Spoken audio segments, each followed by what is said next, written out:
If you believe everyone deserves a place to call home, whether they live in McPherson or across the country, you can make it happen. At Housing for Good, we shine a light on housing challenges, spotlighting real people, real stories, and solutions shaping communities near and far. And with your support, we can go further in ending instability for good. Donate now at McPhersonHousingCoalition.org to help transform shelter into stability for someone, somewhere today.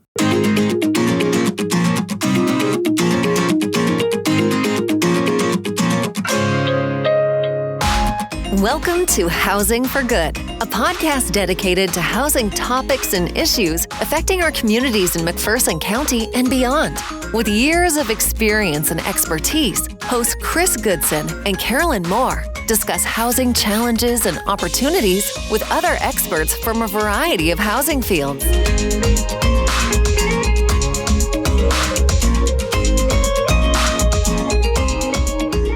All right, Matthew, thank you for joining us. Would you introduce yourself and the organization that you work with?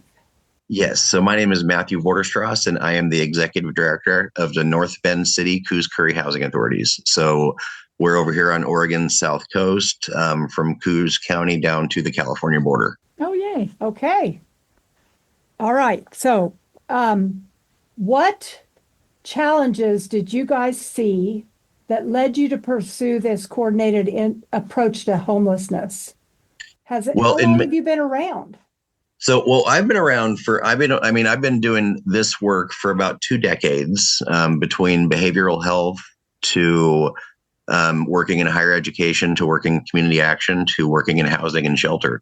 And you've seen it all. And so I kind of have a really weird combination of experiences where I understand the addiction side of it. I understand with my own lived experience, I understand the addiction side of it. I understand the mental health side of it with lived experience and having worked in those systems. And so as we are now kind of at this point in my career, I just turned 40, and everything is kind of culminating into building a system where we build housing as infrastructure.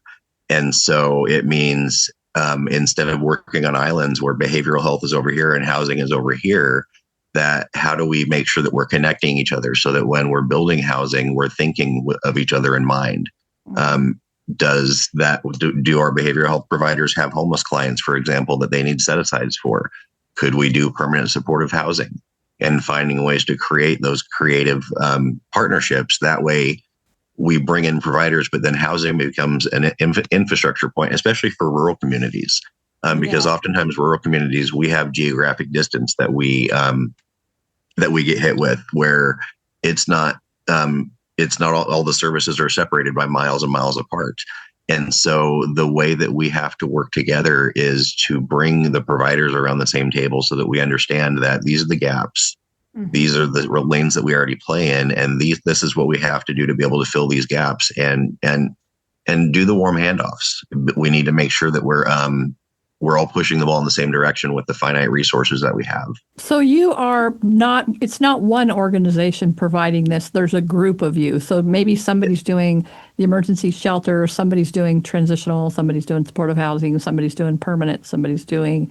Is that what you're saying? And is that the Spark? I read this. What is Spark? Is that what Spark is? That is what Spark is. Spark stands for Service Providers and Regional Connections. And it aims to align everything from emergency shelter to affordable housing, and then affordable housing all the way to home ownership. And so, for example, as a community, we want to be able to say that when we bring in funding to build the emergency shelter, that we don't want to stop there. We also want to bring in the money to bring in the affordable housing so that we have exits for those shelters and for those shelter beds in mind. And then at the same time, we don't want to stop at just building affordable housing. We want market rate. We want affordable home ownership. So we have also worked with our partners in the community, specifically Stephanie Hadley, who is the executive director of Southern Oregon Coast Regional Housing, who you should definitely also interview. Okay, that would be fun. They are the actual backbone organization for what Spark is now. Okay. And so they are helping admin it, but at the same time, they're also have a community land trust. And so as we build affordable housing, we're also utilizing that land trust to build affordable home ownership so that we create an additional rung for people to be able to have upward mobility. Right. And ultimately, the goal is to create a system that upward mobility is possible and that the path to home ownership is obtainable. It's so awesome to know that what you're doing is exactly what we're doing. And we have never talked to each other. You're on the coast. We're in the middle of the United States. It's amazing that we all kind of came to this conclusion kind of all at the same time, right? That you guys figured out. I mean, we were seeing shelter systems where people were just there. That was their only opportunity, was to just be in that shelter bed. And when we put our shelter together, we're like, wait a minute, this is not the answer. We have to figure something else out. So that is so cool to hear this story for people across the United States. And even we have a lot of listeners from overseas, the fact that this can be done anywhere and that we're all coming to the same conclusion. So I'm sorry I interrupted, but it's just so exciting to me to see all these different groups now coming all to the same conclusion without talking to each other. Like we met on LinkedIn, which was so fun for me. I was like, I've never met anybody on LinkedIn and then interviewed them. So how fun is that? I know, right? Okay. That's amazing. So one thing that we have kind of seen is in trying to bring together people to work together about this, people are stepping on each other. They're trying to come in and take over. It's not collaboration.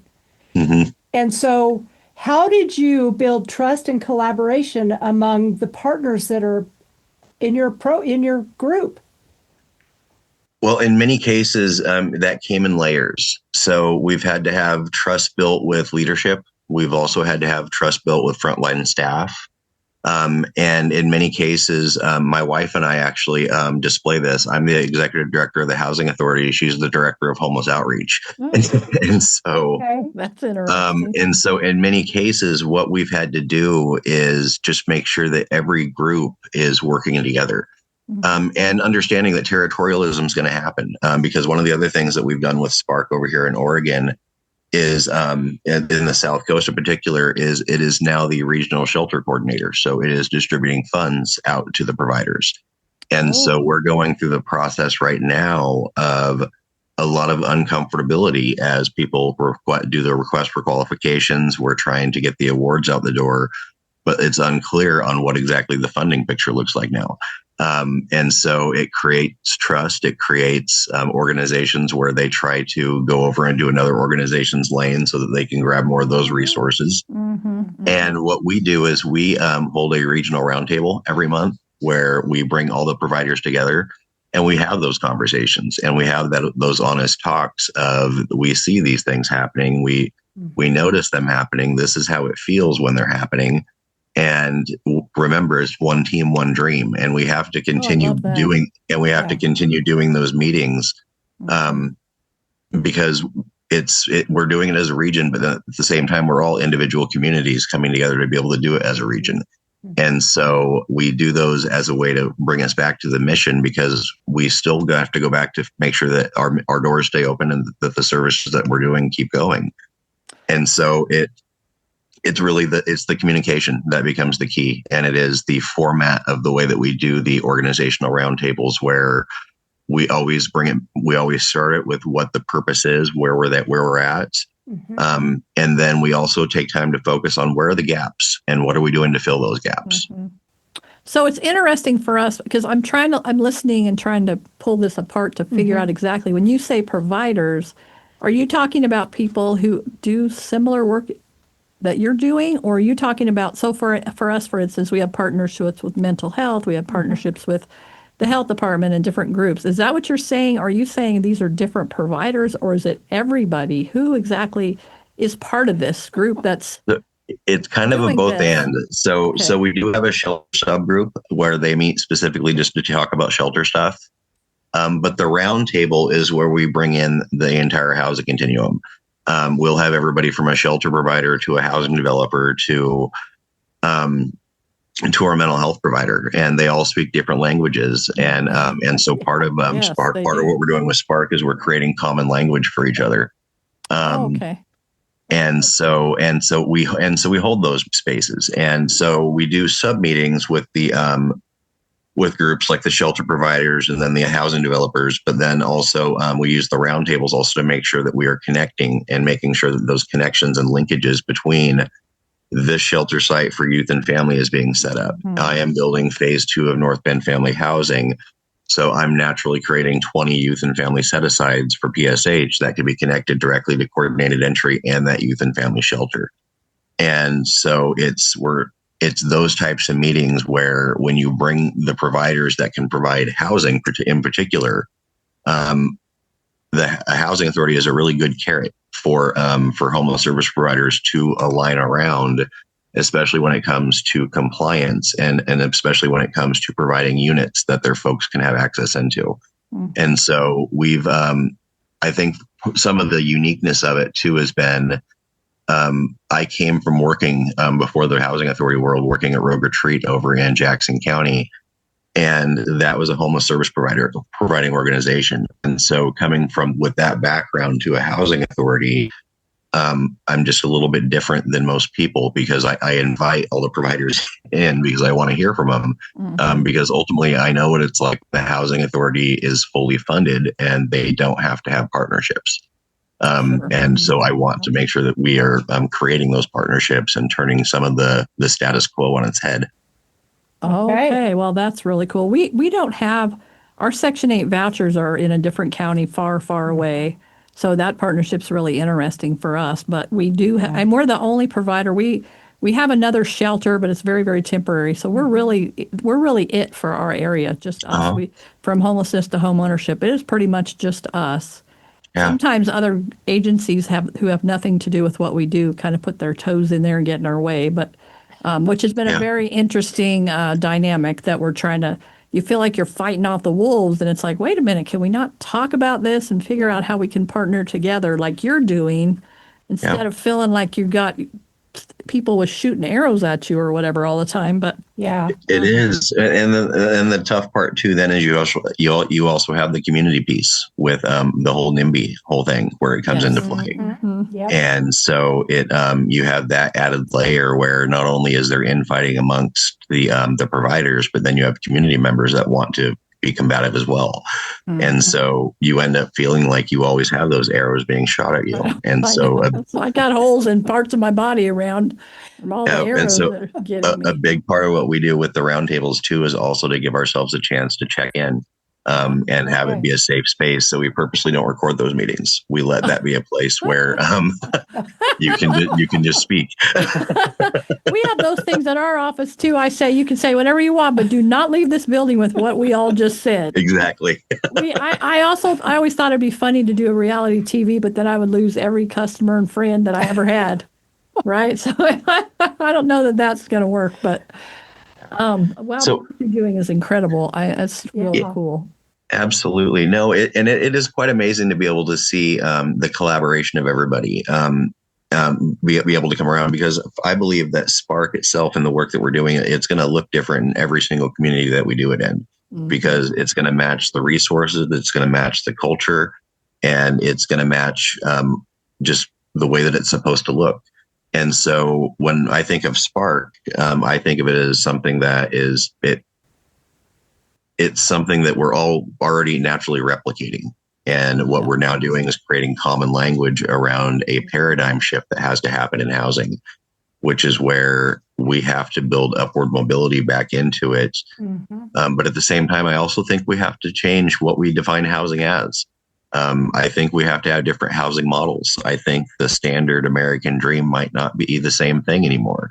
And I think, like, for example, when I worked over in Jackson County, we had 2 colleges from California come up and tour one of our tiny house villages, because they had so many homeless students. They were trying to see if that would be a dormitory style approach that could work. And that was unique to hear, because then I was thinking that's definitely an out of the box alternative approach.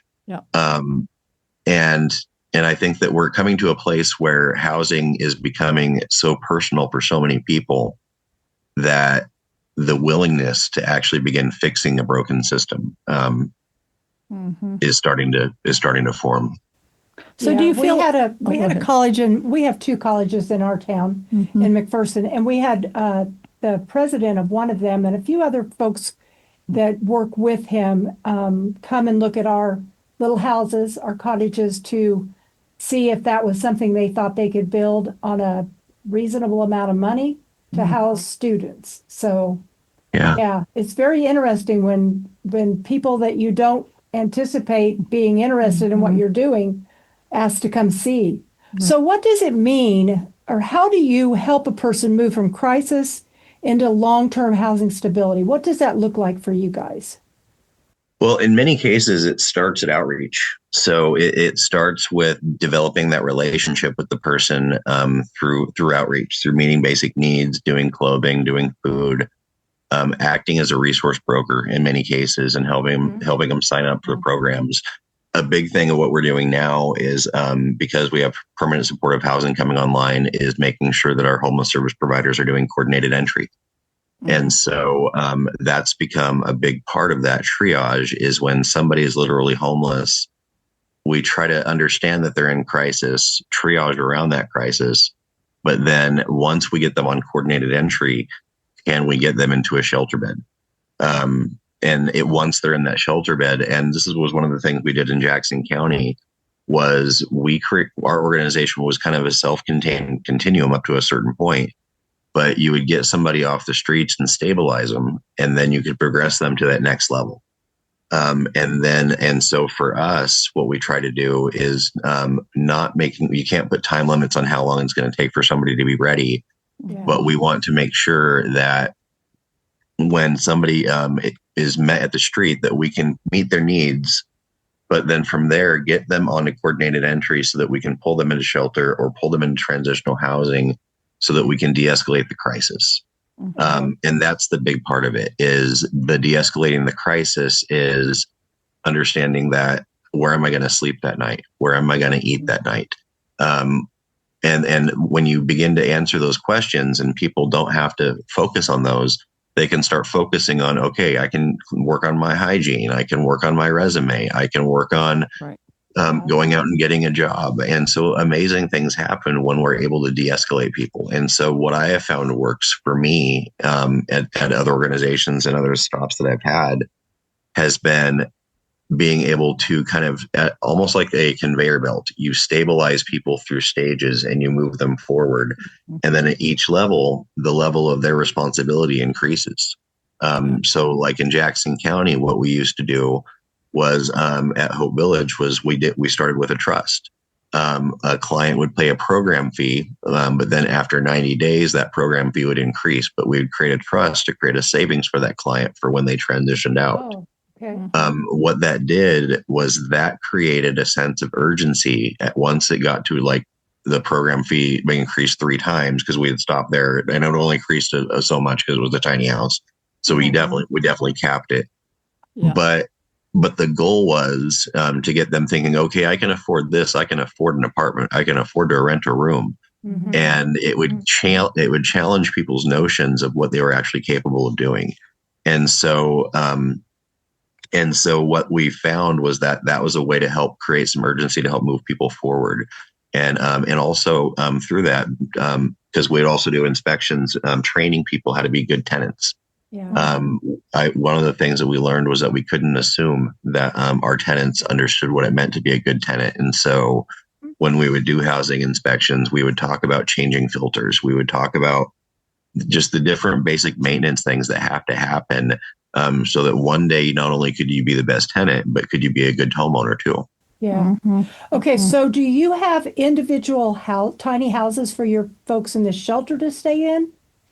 So currently, we have that lax capacity. We have about 26 pallet shelters that we utilize for Coal Bank Village. Okay, what's a pallet shelter? Just for a pallet shelter is actually it's like a tiny house, but it's made out of composite plastic, and so the cost effectiveness is much lower. You can buy them. They're a company based out of Seattle called Pallet.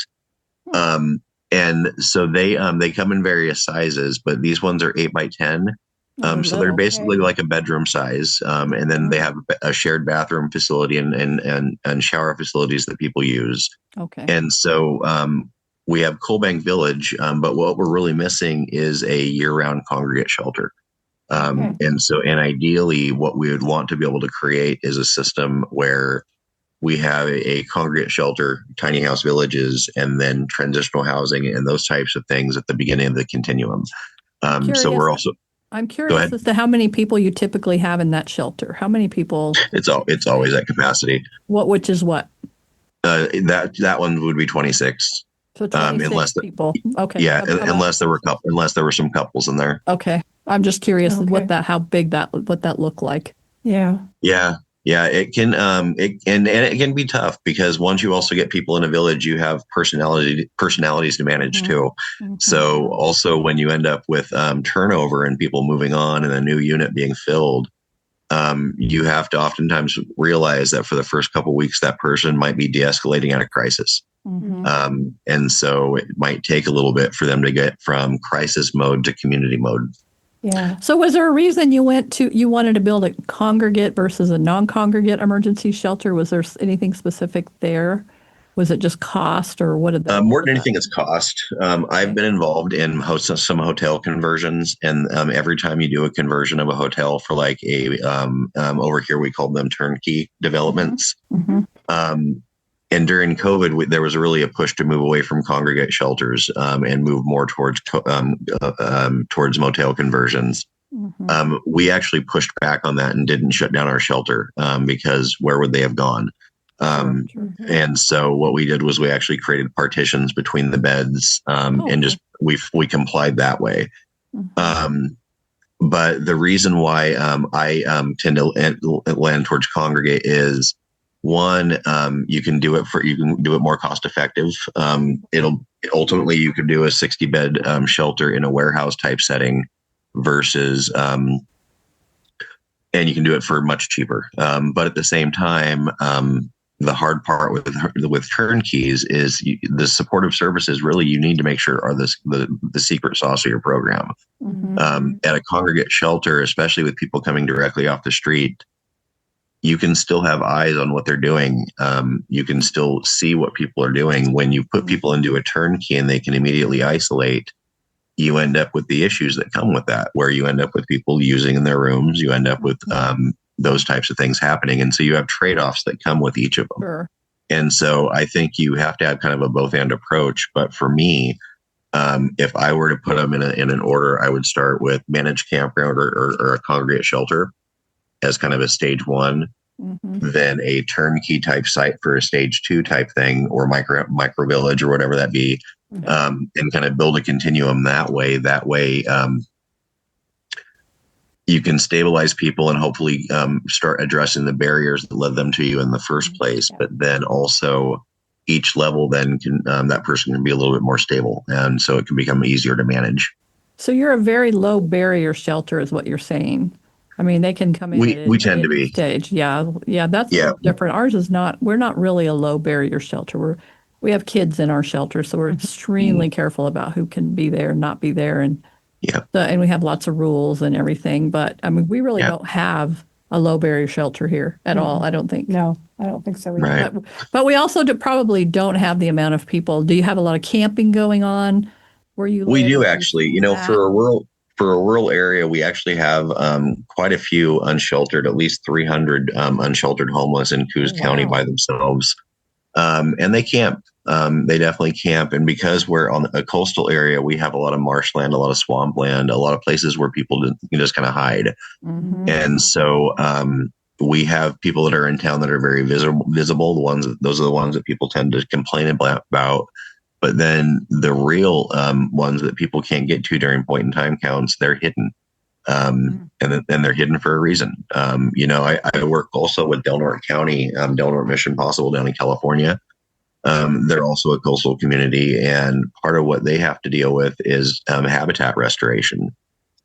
Because as they are building programs and moving encampments out, they're having to go in and clean up and making sure that they're restoring the environment back to what it was. And so it's, definitely, we definitely have a lot of marshlands to hide in, and it can cause some problems. But I imagine you guys probably have different issues being in the middle of the country. You do have different issues. Yeah. And it gets really cold here. I don't know what it's like on you. So some of them camp, but we don't have, where we live, we don't have the huge encampments because quite honestly, in the wintertime, that's not going to work. Yeah. Right. You're going to freeze. And I mean, it doesn't work. We find a few people that tenting, but a lot of the folks that we focus on helping, which we're kind of broadening our horizons a little bit, but we've been doing this work since 2008.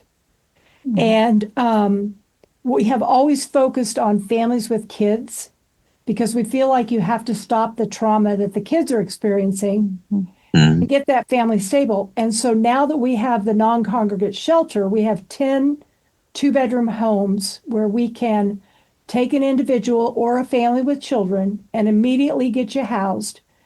They can stay there for up to 90 days while we do the same thing you're doing, figure out why are you homeless? What are those barriers? What do we need to get you working on so that you can be stable? Sometimes they're able to self-resolve.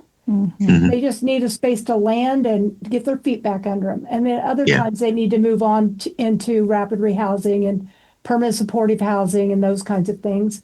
So I want to ask a question. So we got to wrap this up pretty quick. So what advice would you give a county, a city, and a region if they wanted to do something similar to what you're doing there? What advice would you say? What advice would you give those people? My first advice would be is that you need to get everybody around the table, especially decision makers. You need to also include frontline staff. You need a healthy group of people that could come together for a visioning session. And you need to paint this vision for where you guys can collectively go. And ultimately those are things that I did with, like doing listening sessions in Roseburg and, over in Redmond, here in Oregon, was going into their communities and being able to meet with people, but talk with them and helping them see their own resources and how you can connect them. Because I think that's the part where we often miss, that we often have the ingredients that we need, but they're disconnected. And so if you can bring those groups together to have those conversations, we want to map our community systems. That's a good word. Yeah. Mapping. Absolutely. And then you can start having kind of those honest conversations of, this is where people are getting stuck, or this is where people are falling through. Right. What can we do to fix this so that it doesn't keep happening? And I would say that would be my first set of advice, would be having that meeting and maybe bringing in somebody to facilitate it for you. That way it's a third party that doesn't have an emotional tie to the locality of what you guys are going through. Yeah, right. That is a great advice. So have you seen this model, that what you're doing? Have you seen, because I saw it, like I said, I saw him on LinkedIn. I was like, oh my gosh, that's what we're doing. This is the coolest thing. Now, he explained it better than we do sometimes, and he had these really cool diagrams. Yeah. But do you see that people are taking what you're doing and running with it? Are you seeing that anywhere at all across the country? Because a little bit. Right now, what I'm seeing more is interest. And right now, honestly, like my colleagues here in the South Coast would be terrified if they knew I was doing this right now. Just because we won't tell them. Just because I tend to market a lot of what we're doing, but I do it because I'm excited for it. Yeah. But I think that what's unique about it is it's already stuff that people are doing, but it's like taking a continuum of care, but giving it a shot of steroids to where it gets back to what continuum of cares were meant to do, which was to align the entire continuum. But we get so focused on the crisis that it's hard to get it out of it. And so Spark is about, the analogy that we're pulling bodies out of the river. At some point, we got to go upstream to figure out why they're going in. And so Spark is about figuring that out. So I would say, map your community system and then use that to help paint the vision for what your Spark is. Okay. I love the name. Doesn't it make you want to go run and go do something? Yes. Spark. Yes. I love it. I really love that name. Yeah. And just so you guys know, I did write a book about it. So if anybody wants to, it is the Spark model. I love it. Yeah. Building a housing continuum that moves people forward. shameless promotion that I'll put at the end of it. That's okay. We love it. So if you want to buy this book, Amazon, I'm guessing maybe they can get it on Amazon. Yep. So, anytime you can educate yourselves about what other people are doing and things that are working. Yes, absolutely. You need to investigate it. Okay, Matthew, give us a website. If somebody says, I want to go see what they're talking about, do you have a website? Yes, absolutely. So we actually have a couple. So I'll start with the first one, which is sparknetwork.org. It is the network's website for the South Coast. That's where we're posting funding opportunities. We have a blog on there that we're going to start utilizing more of. It explains the local network that's being built on the South Coast. And then also the Housing Authority's website, which is a little bit more complicated, which is cc.nbchas.org. Okay, who thought of that? I've only been there 4 years. These predate me. It's like, come on, people, keep it simple. Right. But on there, I have a blog section where I have been writing about this for the last couple of years now, and then there's a plethora of information there. And then also similar content on the Homo Solutions Consultants website. Okay, that's awesome. Really good. Oh, Matthew, thank you so much for joining us clear across the country. Yeah, this has been a fun interview. It always has. Yeah. So if you would be interested, or someone who would be interested in being on Housing for Good, drop us a line, leave us a review, ask a question. Yeah, please ask us a question about what Matthew's been talking about, because we can go back to you and we can ask, hey, this is what they're asking. Can you answer that for us? Yep. Because there's no way in this short amount of time we can answer everything. I know it. Mm-hmm. And you can do all of that at Housing for Good at McPhersonHC.org. And thanks for listening. And have a great day.